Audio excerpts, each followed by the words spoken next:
Hello and welcome. You are listening to the Ditch Decay Diets Podcast.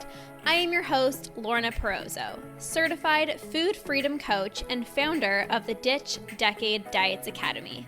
I've spent 10 years in an unhealthy relationship with food, binge eating, over-exercising, and feeling insecure in my body. This podcast is all about helping you get to the root of your food struggles and teaching you how to rewire your brain so you can end binge eating.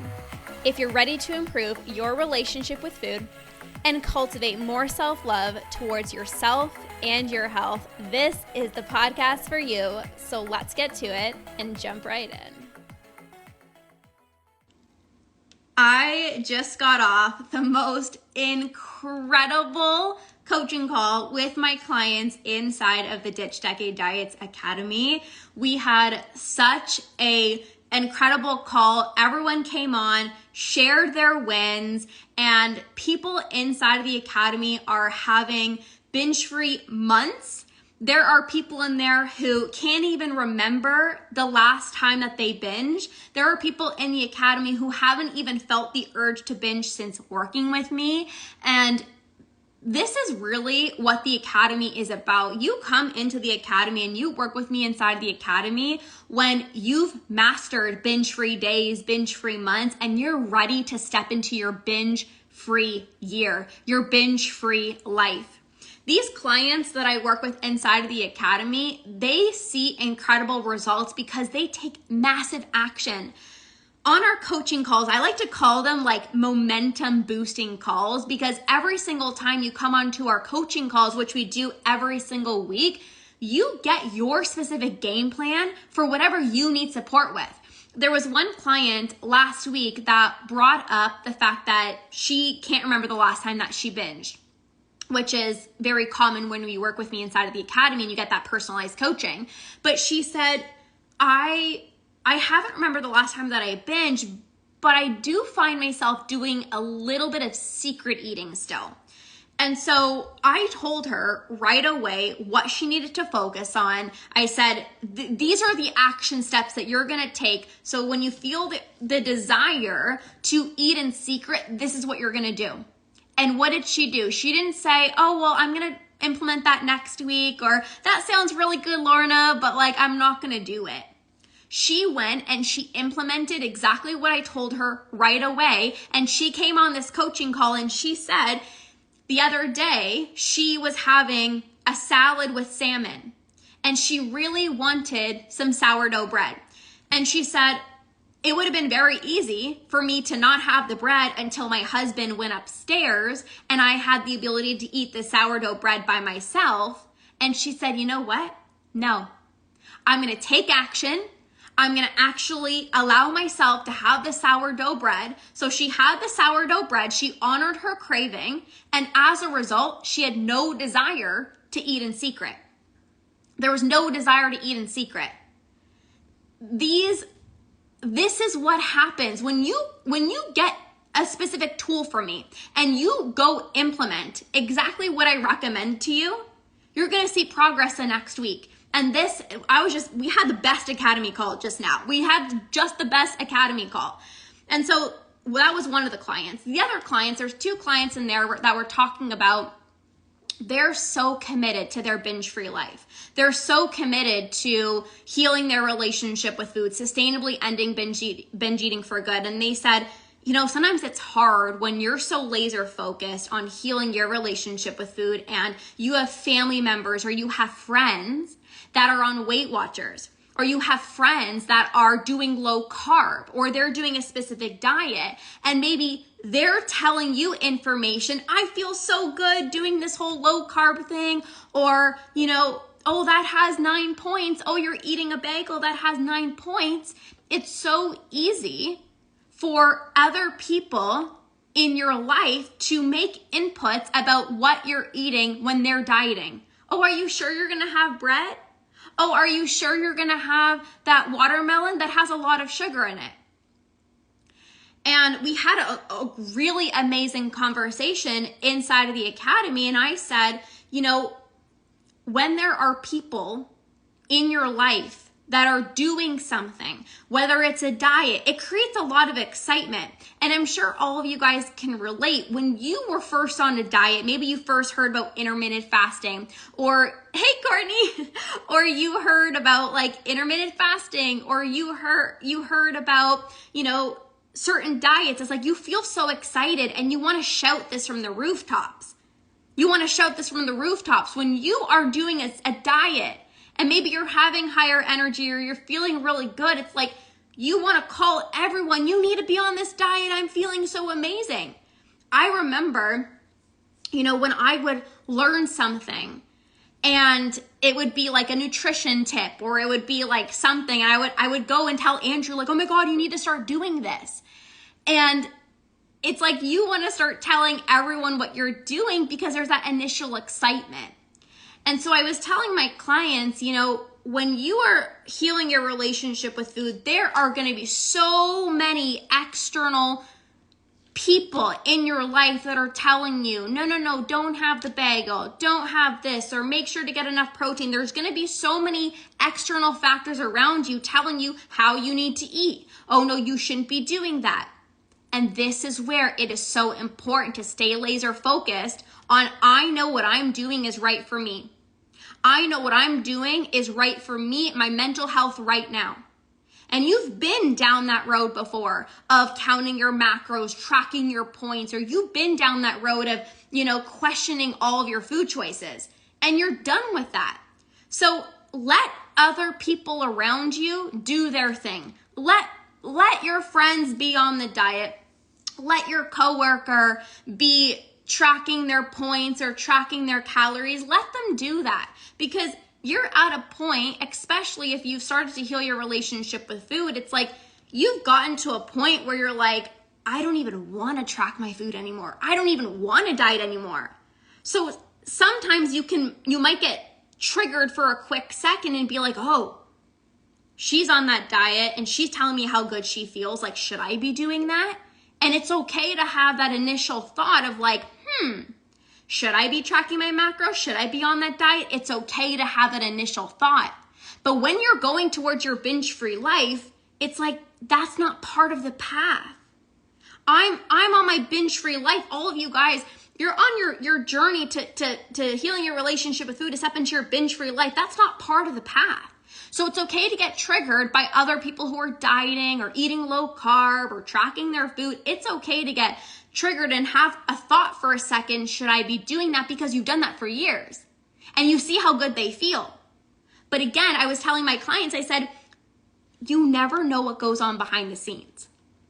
So somebody can order at the restaurant, just vegetables or just protein. Somebody can order that. And you might be questioning the fact that you ordered a pasta dish. You're like, she's having a low carb thing. Like, should I have ordered that? And you can get into your head. But then it's like, wait, I'm going to pause and I'm going to remind myself that I'm on my healing journey. I'm not on a dieting journey. I'm here to step into my binge-free life. So what I need to be mindful of is, am I satisfied? Am I enjoying this meal? Is this aligning with where I want to go towards my binge-free life? How is my mental health? Am I stressing about this? Am I not satisfied? Because there were so many times where I would order the lowest calorie option, and I'm sure people around me were like, oh, Lorna's so disciplined. Oh, Lorna's so motivated. And they had no idea that when I got home, I binged my face off.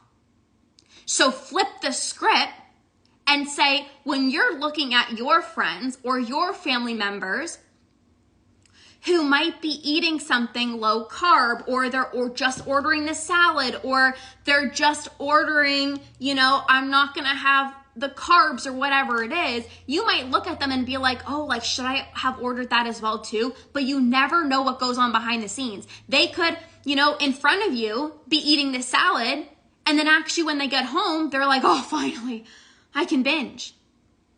This is why it is so important to focus on your own lane. It doesn't matter what Susie and Sandra and whoever is eating. It doesn't matter what anyone else is eating. Are you satisfied? Are you listening to your hunger? Are you listening to your fullness? Are you eating foods that make you feel really good? That's what actually matters most. That's what matters most. So we had that conversation as well too inside of the academy. And then the other thing that I wanted to bring up was one of my clients, she said, I've been doing really well. And sometimes when I do really well and I haven't binged for a while, sometimes I get in my head and I kind of sabotage myself.